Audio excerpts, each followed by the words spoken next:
నమస్తే, welcome to APTS 24 news. బులెటిన్లో ముందుగా హెడ్లైన్స్. పల్నాడు జిల్లా ఎల్లమందలో లబ్ధిదారులకు పింఛన్లు పంపిణీ చేసిన ముఖ్యమంత్రి. లబ్ధిదారుని ఇంట్లో స్వయంగా కాఫీ కాచిన చంద్రబాబు. ప్రజా వ్యతిరేక పాలనపై వైఎస్ఆర్సీపీ పోరాటం చేస్తోంది. మాజీ మంత్రి గుడివాడ అమర్నాథ్.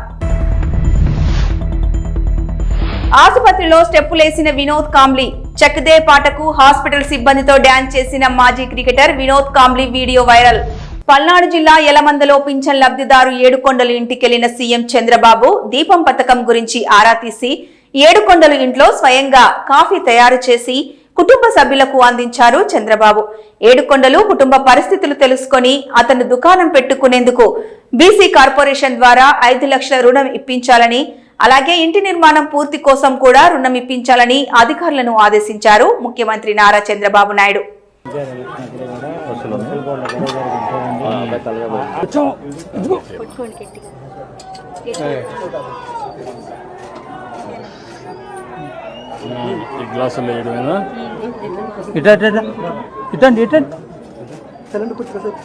కాసేపు తాజు ఇట్టొస్తాడు తాత ఇట్టొస్తాడు ఇక్కడ బాగుందమ్మా, ఆగమవుతుంది రా దగ్గర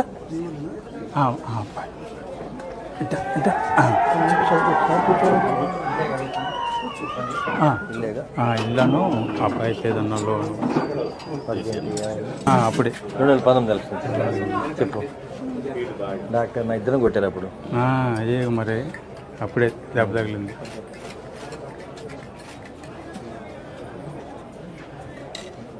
పిల్లలకు కూడా కాఫీ నేర్పించారా?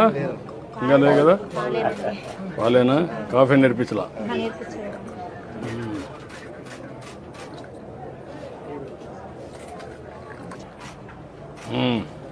తాగమ్మా, రా.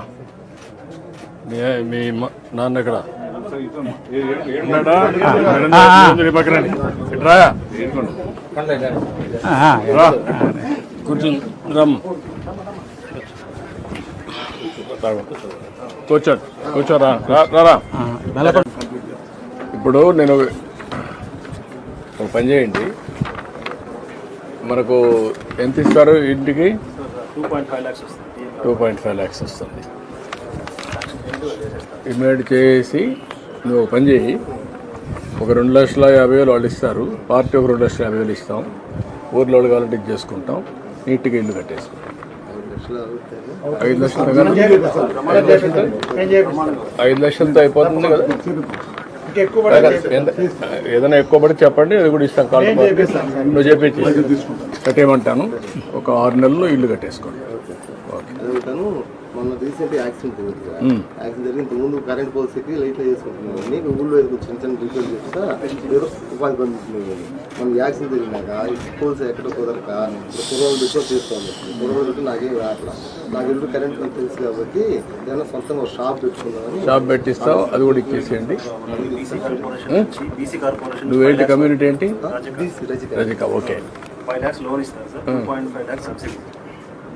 2.5 lakhs సబ్సిడీ, 2.5 lakhs లోన్, 5 లక్షల రూపాయలు. 5 లక్షలు సరిపోతుంది, చేసుకోగలుగుతావా?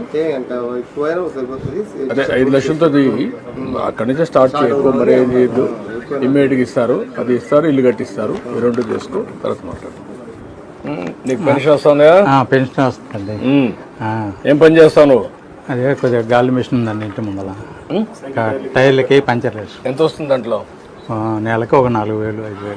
4-5 వేలు వస్తుంది. ఇది ఒక 4,000 వస్తుంది. 4,000 వస్తున్నాయి కాబట్టి కొద్దిగా నాకు ఆరోగ్యం కొద్దిగా బాగాలేదు కదా, మందులు కోటికి సరిపోతున్నాయి. ఎక్కడ ఇబ్బంది లేకుండా ఇబ్బంది లేకుండా బతుకుతున్నా. నీ పేరేంటమ్మా? సురేష్. నీ పేరమ్మా? అంజలి. నా పేరు ఏడుకొండ. లేదా చనిపోయింది. 1 ఎకరా భూమి ఉందా? 1 ఎకరం. ఏం చేస్తారు భూములు? మాగాడి. ఏమైనా పంట వేస్తారు ఎప్పుడన్నా? ఏమైనా ఆదాయం వస్తుందా?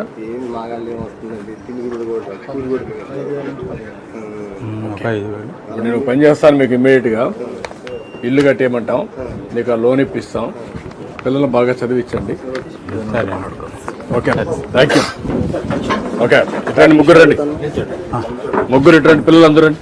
అదండి ఏదన్నా నాకు పాత పడిపోయింది, ఏదన్నా గాలి మిషన్కి ఏదన్నా ఎక్కడ ఇంటి ముందులే పంచర్లు గాలి వేస్తారు ఆటోమేటిక్ కాదు, ఆటోమేటిక్ మిషన్ పెట్టించాను, ఇచ్చేసి అవి కూడా ఇచ్చేసాను. ఫ్యామిలీని సెట్ చేయండి. ఏదండి పేరు చెప్పుకొని పక్కన బతుకుతా.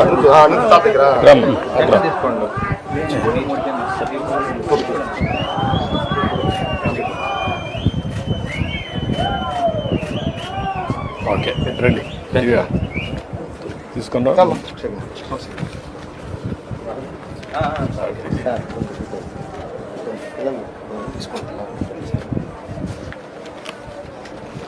సార్ కొంచెం ఫోటో సార్ పిల్లలు వస్తే తీసుకుందా?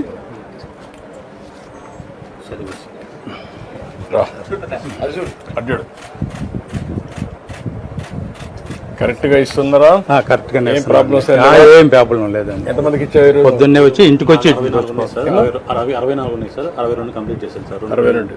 ఆ 2 లేరా వాళ్ళు? లేదు సార్, హాస్పిటల్స్. ఇటండి ఇంకో ఇటండి ఇంకోకాయ అడ్డాడు అడ్డాడు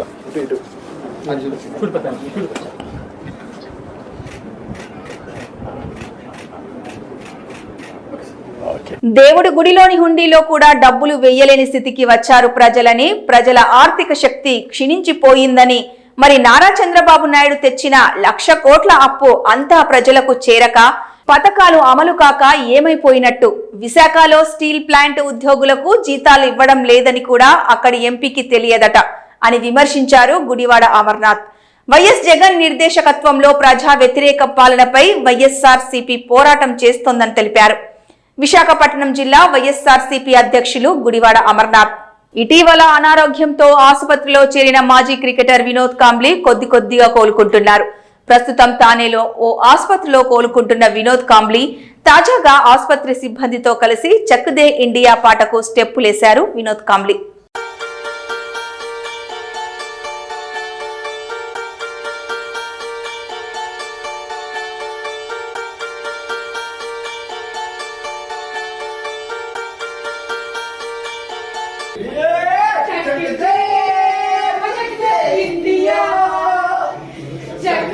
పల్నాడు జిల్లా యలమందలో లబ్ధిదారులకు పింఛన్లు పంపిణీ చేశారు ముఖ్యమంత్రి నారా చంద్రబాబు నాయుడు. లబ్ధిదారు శారమ్మ ఇంటికి వెళ్లి పింఛన్ నగదును అందజేసి ఆమె కుటుంబం కష్టాలు అడిగి తెలుసుకున్నారు సీఎం. శారమ్మ కుమారుడికి ఎస్సీ కార్పొరేషన్ ద్వారా 1,00,000 రుణం ఇప్పించాలని, శారమ్మ కుమార్తెకు నీట్ కోచింగ్ ఇప్పించాలని అధికారులను ఆదేశించారు ముఖ్యమంత్రి చంద్రబాబు. మీ హస్బెండ్ చనిపోయాడు, కరోనా వచ్చి చనిపోయాడు. కరోనా సమయంలో సెకండ్ వేవ్. అంటే ఎంత ఏజ్ ఎంత అప్పటికైంది? ఏమన్నా అలవాట్లు ఏమైనా ఉన్నాయా? తాగుడు కానీ అవన్నీ?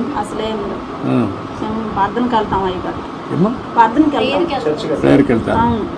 మాకు అసలు అలవాట్లు ఏం లేవు.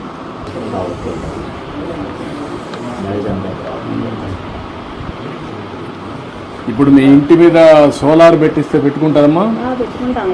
సోలార్ పెట్టించేస్తే కరెంట్ బిల్లు కట్టే పని ఉండదు. ఇంకేంటమ్మా, ఏంటి చెప్పండి మీ కష్టాలు? మా కష్టాలు, మా బాబుని చదివించుకోవాలనుకుంటున్నాను. ముఖ్యంగా వాళ్ళ కోసమే నేను ఇంత ప్రయాసపడుతున్నాను. నా బిడ్డల కోసమే, ముఖ్యంగా నా బిడ్డలు చదివించుకోవడం కోసం. నేను ఆయాంలో 5 సంవత్సరాల్లో 5 సంవత్సరాల కాలంలో మన ప్రభుత్వంలో చేర్చినప్పుడు ఇల్లు కట్టించుకున్నాను. అప్పుడు జరిగిన మళ్ళీ 5 సంవత్సరాల కాలంలో మాకైతే అందుబాటులోకి రాలేదు.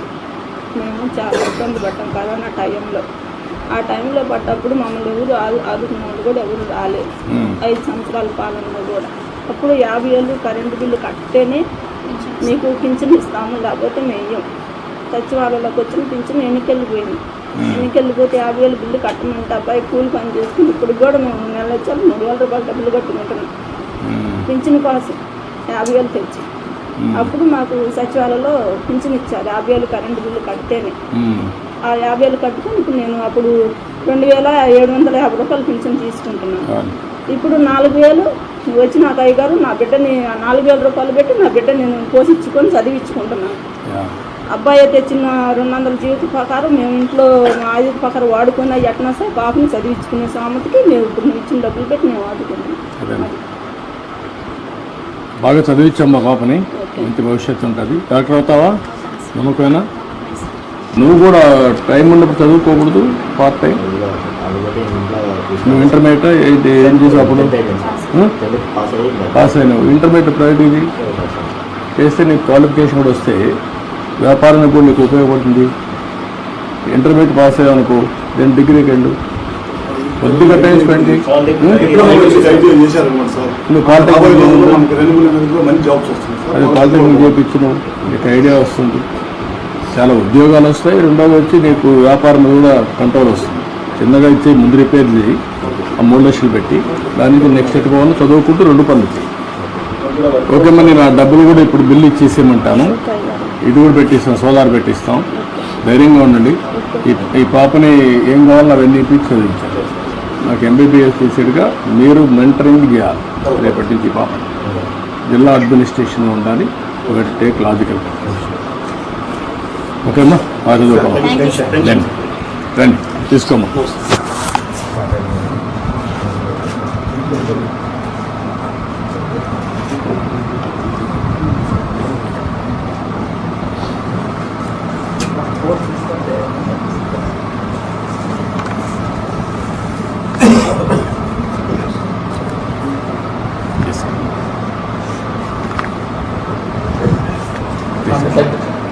రామ్ అటు ఇట్లా లేమ్మా.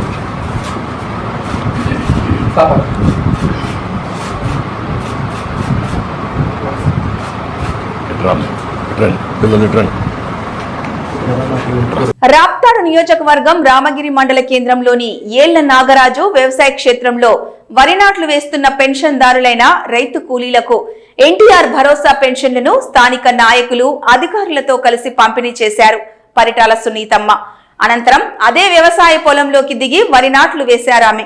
ఎన్టీఆర్ భరోసా పెన్షన్లను ఒకరోజు ముందుగా ఈ రోజు జీవీఎంసీ 98వ ward Simhachalam SC colony Anandapuram మండలం గిడిజాల ముచ్చర్లలో పెన్షనర్లకు గంట శ్రీనివాసరావు అందించారు.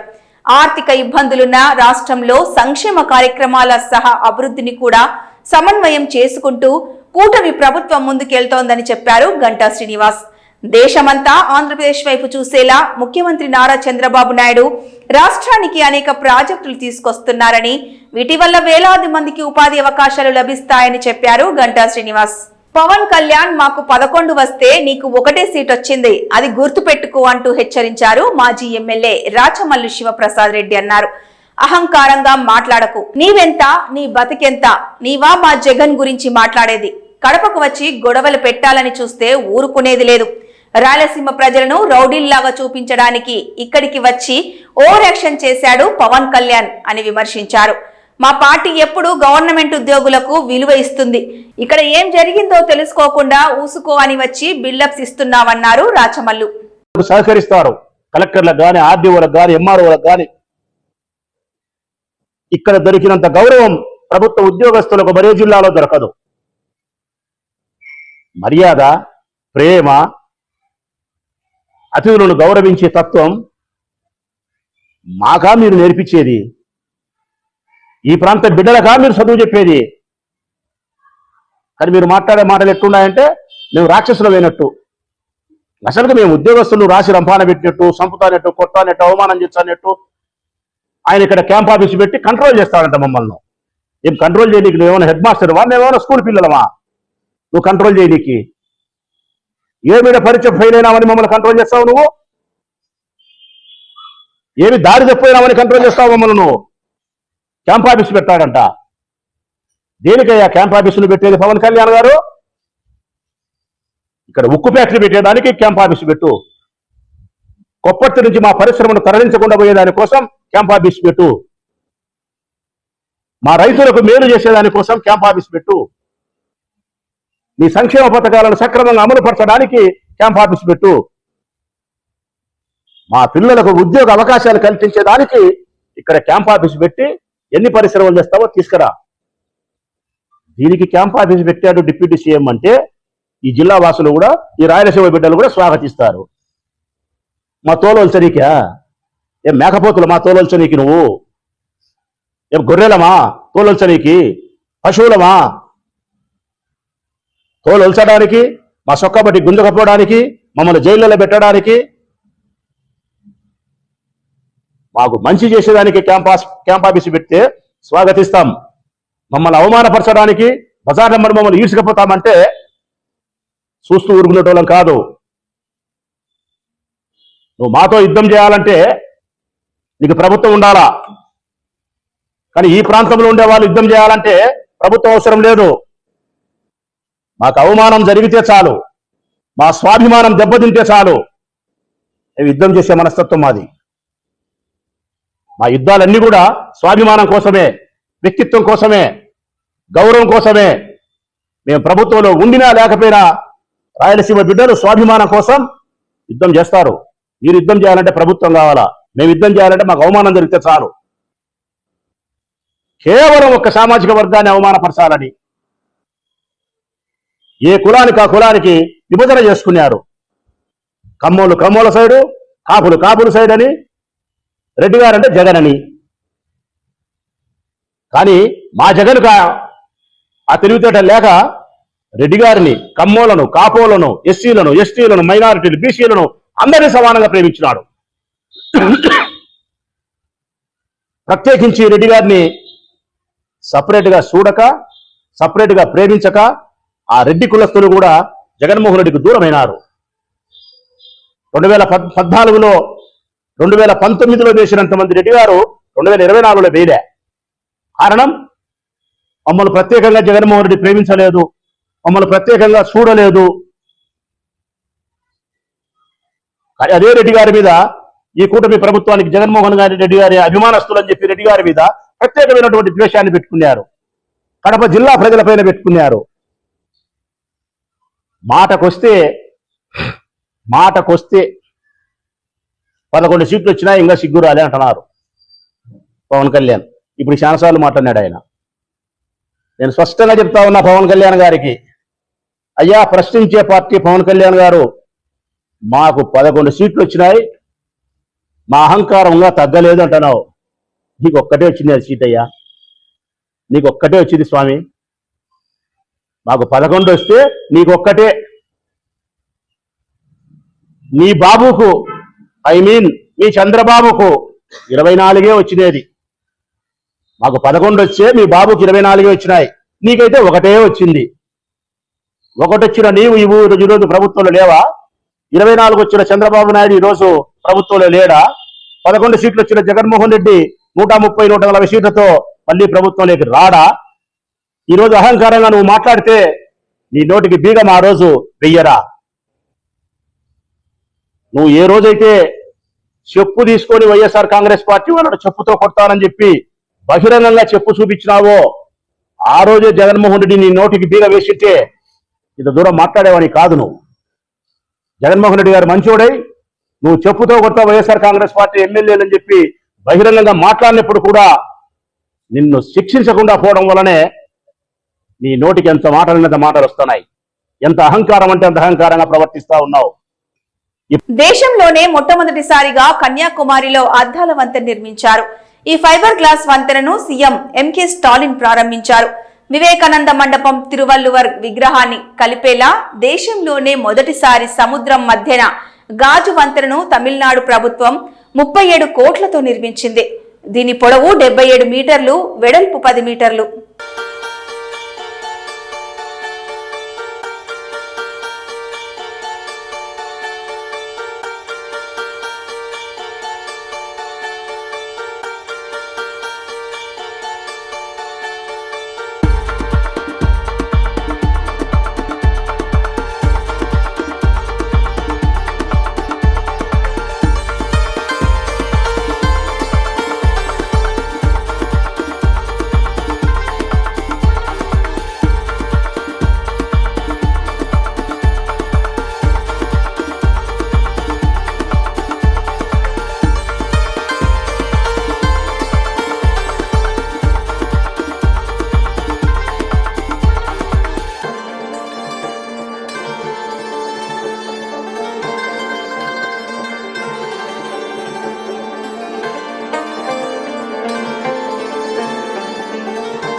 PSLV C-60 రాకెట్ ప్రయోగం విజయవంతమైంది. నిర్దేశిత కక్షలోకి ఉపగ్రహాలను ప్రవేశపెట్టింది రాకెట్.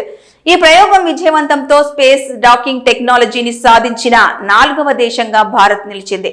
భవిష్యత్తులో మరిన్ని కీలక ప్రయోగాలకు PSLV C-60 రాకెట్ ప్రయోగం నాంది పలికినట్లయింది. అంతరిక్షంలో స్పేస్ స్టేషన్ ఏర్పాటుతో పాటు ఇతర ప్రయోగాలకు మార్గదర్శనం చేయనున్నది. న్యూ ఇయర్ వేడుకల సందర్భంగా వేములవాడ సబ్ డివిజన్ పరిధిలో అదనపు బలగాలతో పటిష్ట బందోబస్తు ఏర్పాటు చేశామని వేములవాడ ASP శేషాద్రి రెడ్డి అన్నారు. రాజన్న సిరిసిల్ల జిల్లా కేంద్రంలోని ASP కార్యాలయంలో నిర్వహించిన మీడియా సమావేశంలో వారు మాట్లాడారు. Drunk and drive, minor driving, drugs, గంజాయి వంటి అంశాలను ఉపేక్షించేదే లేదని హెచ్చరించారు. సమస్యాత్మక ప్రాంతాలలో ఇప్పటికే పికెటింగ్ ఏర్పాటు చేశామని తెలిపారు. ఆల్రెడీ ఒకవైపు మనకి స్టేట్ మార్నింగ్ వీక్ అన్నమాట. ఇది మాజీ ప్రధాని గారి ఆయన చనిపోవడంతో, సో దాంతో అది ఒకటి. అండ్ ఇక్కడ 31st మెయిన్ థింగ్ ఏంటంటే ఎన్ఫోర్స్మెంట్. 31st నైట్ మనకు తెలుసు జనరల్ సెలబ్రేషన్స్ జరుగుతాయి.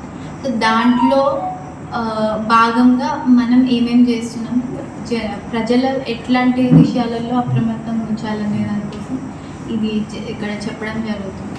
So first thing, drunk and drive. తాగి నడిపితే కఠినంగా చర్యలు ఉంటాయి. ఆల్రెడీ చూస్తున్నారు మేము.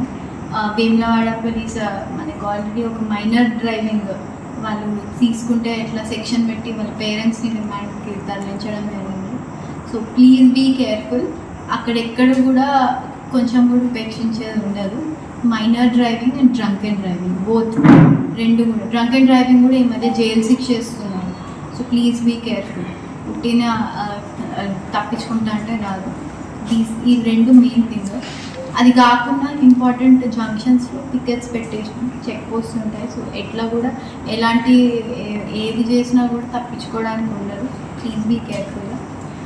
అది కాకుండా రోడ్ల మీద కేక్ కటింగ్స్ ఇట్లాంటివి నాట్ అలౌడ్. ఇంట్లో చేసుకోండి, హ్యాపీగా చేసుకోండి. Fire crackers are also not allowed. అది ఎట్లాంటి పరిస్థితులు అవి కూడా వాడకూడదు. నెక్స్ట్ థింగ్ వచ్చేసి ఇంకా నేరస్తులు సర్వేలెన్స్ అనేది ఇంకా టైట్గా పెట్టినాము. 31st నైట్ నేపథ్యంలో జనరలీ క్రైమ్ చేసేవాళ్ళు అండ్ కొన్ని ట్రబుల్ ఏరియాస్. ఇవి ఈ బులెటిన్ అప్డేట్స్.